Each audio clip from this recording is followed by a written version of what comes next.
My name's Sharon. I grew up with two down-to-earth folks who somehow managed to build up a pretty solid nest egg through hard work, yet chose to live like any other middle-class family. Maybe that's why I ended up like I am, practical, a bit reserved, and with a head for numbers and codes rather than social chit-chat. I had just wrapped up another long week debugging lines of code at work, when my phone buzzed. It was Jenna, a friend from college days, a time when life seemed a lot simpler. "Hey Sharon, long time no see. Got plans this Saturday? I'm going on this old-timey river cruise thing. You should come." Normally, I'd find any excuse to bail. But there was something about Jenna's timing. I needed a break, something different than my usual weekend ritual of coffee and code. So, I agreed. The sun was dipping low when I arrived at the pier. The ship was a charming, somewhat rusty thing that looked like it had seen better days. I climbed aboard, feeling out of place. My usual weekend gear, a baggy sweater and old jeans, didn't quite match the bubbly, dressed-up crowd of strangers. I grabbed a seat at a quiet table on the deck. The ship started to move, and the party kicked off with music and laughter. I sipped my drink, feeling the gap between me and everyone else widen. Then he appeared. David. I didn't know his name yet, but he was hard to miss. Laughing loudly, flashing a charming smile, he moved among the crowd with an ease I envied. As if on cue, Jenna appeared beside me, her timing perfect as ever. "Not mingling, Sharon? Oh, you gotta meet someone. Hang on." Before I knew what was happening, she darted off, and within minutes, she returned with the guy, David. "Hey," he said, flashing that practiced smile, pulling up a chair. "Jenna here tells me you're a tech whiz." "I'm David. So you actually make apps? That's cool. I can barely update mine without calling customer support." His words could have felt like a jab, but his tone was genuinely impressed, making me laugh. "Yeah, I do a bit more than just update them," I said. "It's not so glamorous though. Lots of late nights staring at a screen." Our conversation moved effortlessly from work to hobbies, a rarity for me when talking with someone new. David didn't seem to care that I wasn't part of the usual bubbly crowd around him. As the evening went on, the ship's lights cast a warm glow over the deck, the skyline shimmering in the distance. We were both surprised when the announcement came that we were heading back. "We should do this again," David said as the ship docked. "Let me get your number." I found myself nodding, typing my number into his phone. It felt strangely right, even though part of me was screaming that I was diving headlong into unfamiliar waters. David wasn't kidding when he said he'd call. It was just a day after the river cruise that my phone buzzed. "Hey Sharon, it's David. Free for dinner this week? There's this quirky little place I think you'll dig." I agreed, more out of curiosity than anything. The quirky little place turned out to be a cozy diner tucked away in a side street, filled with vintage memorabilia and a jukebox playing old hits. It was perfect, laid back, no pretenses. As we sat down, David's charm was on full display. He ordered for us both, guessing my likes and dislikes as if he'd known me for years. It was flattering, and a little surprising. "You really get me, don't you?" I joked as the waitress brought over 2 milkshakes, his chocolate, mine strawberry, just the way I liked. "Hey, I pay attention," he winked. "So, tell me more about this app stuff. You building anything cool?" I talked about my latest project, trying to keep the tech jargon to a minimum. David listened, nodding along, but I could tell he was more interested in the person behind the code. "Dinner's on me, by the way," he said as we finished up. "You can get the next one." It was a small gesture, but it felt like a pact between us. Simple, easy. That's how our dates continued, casual meetups, long walks, dinners. David made everything feel uncomplicated. But a couple of months in, things took a slightly different turn. He suggested we meet his parents. I was nervous, obviously, but he brushed it off. "They're chill, you'll see." His parents lived in a well-to-do part of town. The house was large, immaculately kept. They welcomed us with warm smiles, ushering us into a living room that looked like it was straight out of a home decor magazine. "Sharon, lovely to finally meet you," his mother, Linda, greeted me with a hug. "David's told us so much about you." Dinner was served, and it was during the meal that the probing started. His father, George, led the charge. "So, Sharon, David tells us you're into the whole tech thing. Must be good money in that, eh?" I nodded, trying to keep my cool. "It's a growing field. I've been lucky." Linda chimed in, her tone casual, but her eyes sharp. "And they pay well at your company? Must be nice, being so young and independent." "Yeah, it's decent," I replied, focusing on my food. David kicked me lightly under the table, giving me a look that said to play along. As we continued eating, the questions veered towards my family. "And your parents, what do they do?" George asked, sipping his wine. "They're retired now. My dad used to run a small business." "Oh, interesting," Linda said, a flicker of disappointment passing over her face. "And they must be proud of you, making your own way." The rest of the evening passed with more small talk, but I couldn't shake off the feeling that I'd just been subtly interrogated. On the drive back, I brought it up with David. "Your folks sure ask a lot about money," I said, trying to keep it light. David just laughed. "That's just them being curious. Don't sweat it." But something didn't sit right.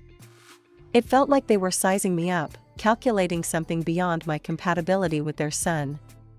I shook the thought away, attributing it to nerves. My parents lived in a simple, cozy home, the kind you'd pass without giving a second glance. I loved it for what it represented, a life of genuine contentment without the flash. As David and I drove up, I could see my dad waiting by the door, his expression unreadable. "Hey, this is it?" David asked, looking around as if he expected something more. "Yep, this is home," I said, forcing a smile. "It's not big, but it's got heart." Inside, my mom had laid out a modest spread of home-cooked meals, which I knew David wasn't used to. My dad extended his hand with a firm grip. We settled into the living room, and the small talk began. It was stilted, the air thick with an unspoken tension. David's eyes wandered around the room, taking in the outdated furnishings and family photos lining the shelves. "So, Mr. Martin, Sharon told me you used to run a business. What was it?" David asked, his voice dripping with a curiosity that seemed more about sizing up than genuine interest. Dad chuckled, a sound that didn't reach his eyes. "Oh, a little of this and that. Ended up trucking for the most part before retiring. Nothing glamorous." "And Mrs. Martin has always been a homemaker?" David continued, his glance briefly meeting mine, as if trying to find flaws in my background. "That's right," Mom answered with a smile, her warmth unfazed by the undercurrents. "It's been a good life, not about the money, but about being together as a family." I could see Dad's jaw tighten as David nodded politely, clearly unimpressed. Dinner was a quiet affair. David complimented the food, but the conversation soon lagged again. After the meal, we walked David to his car. "Think about what I said, Sharon. No rush on the wedding," Dad whispered to me as we stood at the doorstep, David out of earshot. I hugged him, the worry in his eyes gnawing at me. But I was too far gone, too wrapped up in what I felt for David to heed the warnings. Our wedding was exactly like I wanted, simple and intimate. We exchanged vows in a small chapel, with only a few friends and family. It wasn't about the spectacle, but the commitment. After the ceremony, we moved into my place, a modern apartment I had splurged on. David loved it, his excitement genuine as he explored each corner. "This is all ours now, huh?" he said, wrapping his arms around me from behind as I looked out over the cityscape from the living room window. "Ours," I affirmed, leaning back into his embrace. The apartment felt like a new beginning, a step into our future together. Life with David settled into a comfortable rhythm, one where my higher salary was just another part of our day-to-day. It didn't bother me. I loved what I did and was glad it brought more than just personal satisfaction, it brought stability. His parents, Linda and George, were always sweet to me, especially around holidays and their birthdays. I guessed it was because I didn't skimp on gifts. A fancy blender for Mother's Day, a high-end drill set for Father's Day, you name it, I probably bought it for them at some point. As Christmas rolled around, the gift expectations seemed to have skyrocketed. We were at their house, sipping on coffee when Linda, with a casual flick of her magazine, mentioned, "You know, Sharon, George and I have been thinking about getting new phones. The latest models just came out." I almost choked on my coffee. "Oh, those are pretty pricey, aren't they?" Linda nodded, her eyes not leaving mine. "Yes, but you know, nothing but the best for us, right?" I hesitated, feeling the trap. "Well, of course, but don't you think those phones are a bit excessive?" "I just mean, for what you use a phone for, you don't need the top of the line. It's more sensible." Linda's face tightened. "Sensible or cheap?" David stood up, his chair scraping loudly against the floor. "Mom's right. Why are you being like this, Sharon? It's Christmas." I stood too, feeling cornered. "I'm not trying to be cheap. I just don't see the point in splurging on tech that isn't essential. It's wasteful." David's voice was cold. "So, caring for my parents is wasteful now?" "No, that's not what I said." But he was already heading for the door. He barely spoke to me, and when he did, it was clipped and distant. I was in turmoil, not wanting to lose him, but feeling the unfairness of the situation weighing heavily on me. Finally, unable to bear the Cold War any longer, I caved. I bought the smartphones. Top of the line, the latest model, one for each of them.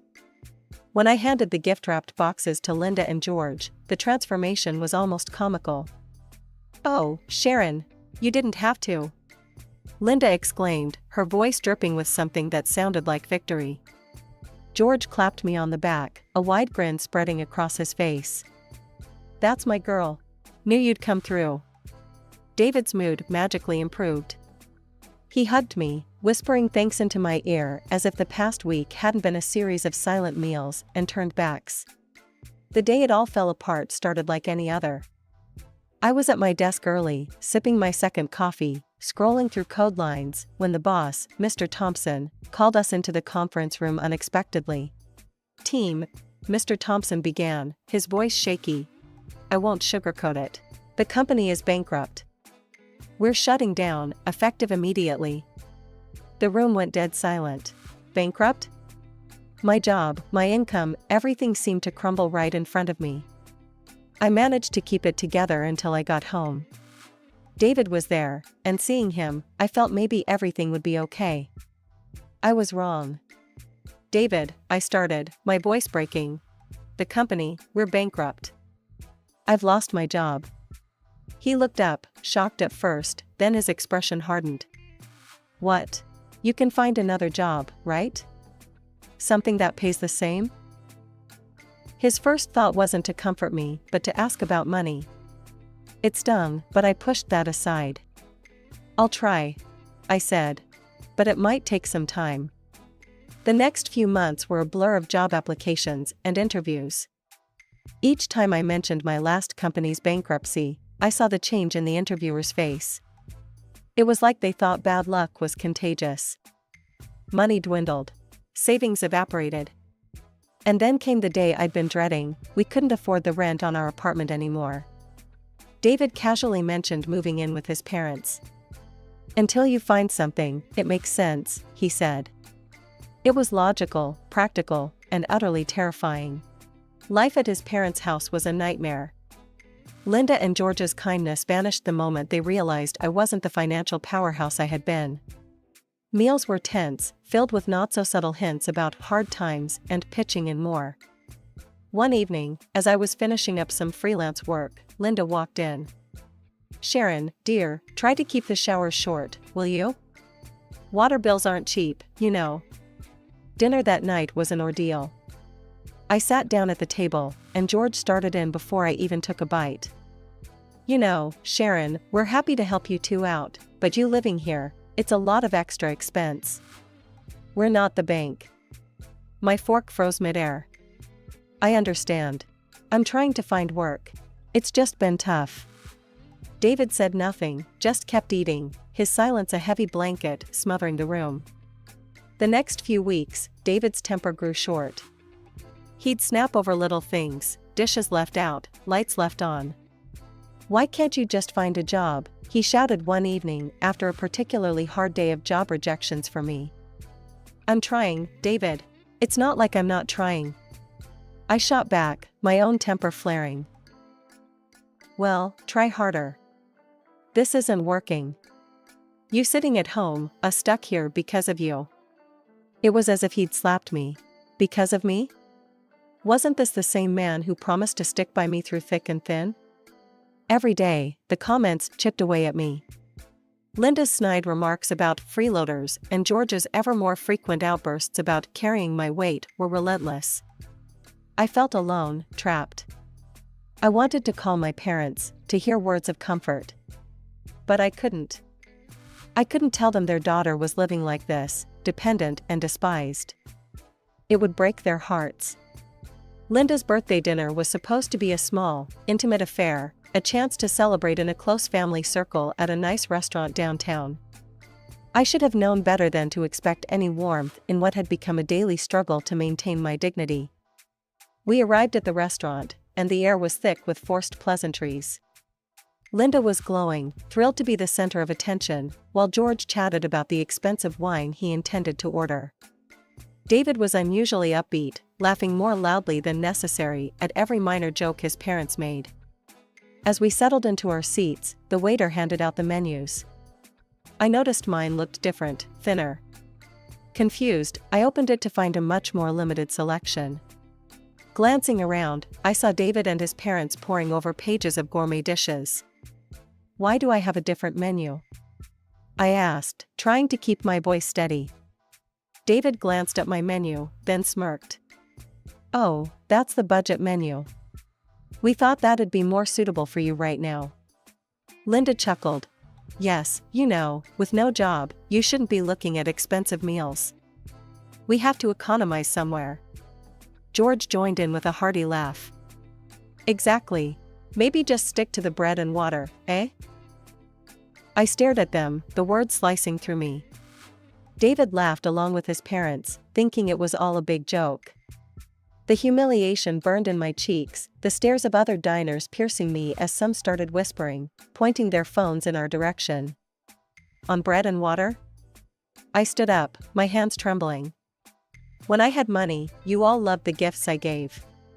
You loved going out and ordering whatever you liked, because I was paying. And now? Now I'm just a freeloader to you?" The restaurant was silent now, all eyes on our table. David reached for my arm, trying to pull me back down into my seat. "Sharon, stop this now. You're overreacting." "Overreacting?" I pulled my arm away, gathering my purse. "No, I'm done. I'm done being the punchline to your cruel jokes." With every eye in the restaurant on us, David and his parents sat frozen, red-faced as whispers filled the room. I walked out, the cool night air hitting my face, a mix of relief and dread churning in my stomach.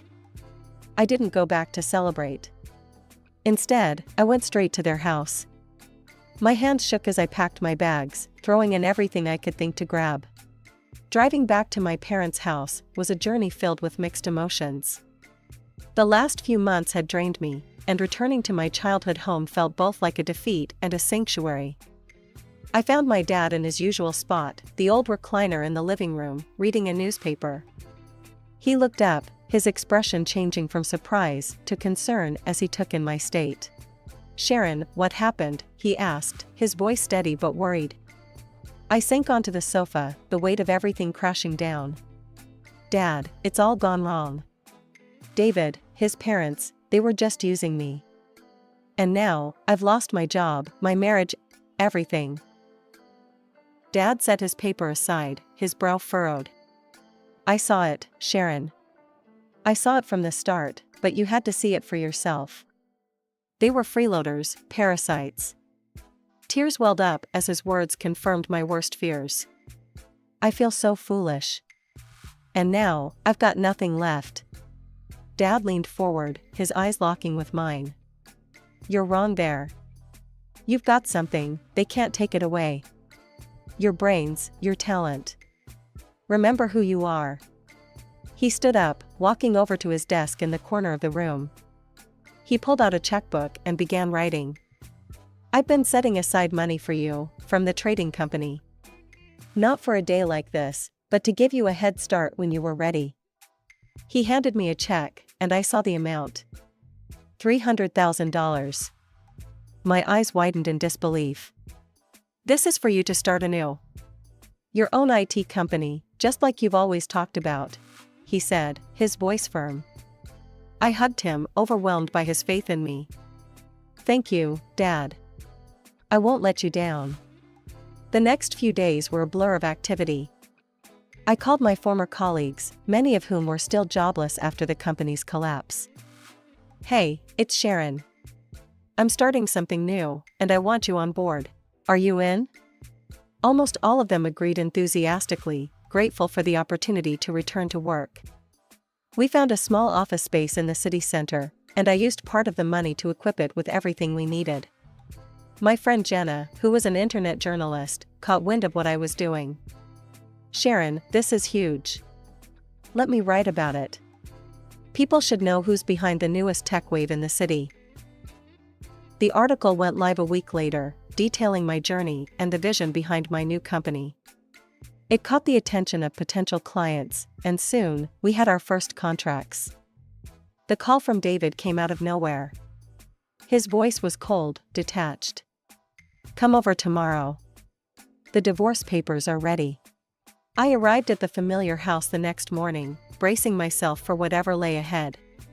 David opened the door, not even bothering with a hello, just a nod toward the living room where his parents sat, looking as smug as ever. There she is, the freeloader, Linda muttered loud enough for me to hear as I entered. I ignored her, focusing on David, who was holding out a stack of papers. Sign here, he said, pointing indifferently to the line at the bottom of the page. His contempt was palpable, but I wasn't there to make amends. I took the pen and signed my name, each stroke a final goodbye to the life I once feared losing. As I set the pen down, George chuckled. Well, that's one problem solved. Good riddance. David's eyes were on the papers, but Linda was looking directly at me, her gaze a mix of triumph and relief. We're finally free of the burden. Hopefully, you can manage on your own without leeching off someone else. I smiled, feeling a surge of satisfaction knowing what I was about to reveal. Actually, I've managed quite well. I pulled out my phone, tapping swiftly, and then showed them the screen. You might find this interesting. The article popped up, titled Rising Star in Tech, Sharon Martin Launches Innovative IT Firm. I watched their faces as they read, their expressions shifting from confusion to shock. Sharon, where did you get the money for this? David stammered, his earlier disdain replaced by disbelief. My father, I said simply, locking eyes with him. Martin. The owner of the trading company you never cared to ask about, because we lived too simply for your tastes. David's mouth opened and closed, words failing him. Linda's face had gone pale, her earlier smugness wiped clean. But, why the modest house? Why live like that if you had money? We never aspired to luxury, I replied, my voice steady. We valued other things, unlike some. The air was thick with their shock and my newfound freedom. David's parents started stammering, tripping over apologies. Oh, Sharon, we didn't mean. I held up my hand, stopping them mid-excuse. Save it. You showed me your true colors, and I've learned from it. I turned to leave, their pleas fading behind me. As I walked out, David followed me to the door, desperation lining his features. Sharon, can we start over? I didn't mean any of this. We can fix it. I looked back, meeting his gaze one last time. No, David. We can't. Goodbye. That final goodbye was the closure I needed. As I drove away, my phone buzzed with incoming texts, more pleas from David and his parents. But I was done. I replied with a single word that felt like the final nail in the coffin of that chapter of my life: no. Back at my new office, I took a deep breath. Starting over hadn't been easy, but as I looked around at the busy faces of my employees, I knew I had made the right decision. These were the people I wanted to invest in, those who valued hard work and innovation, not the price tag attached to their relationships.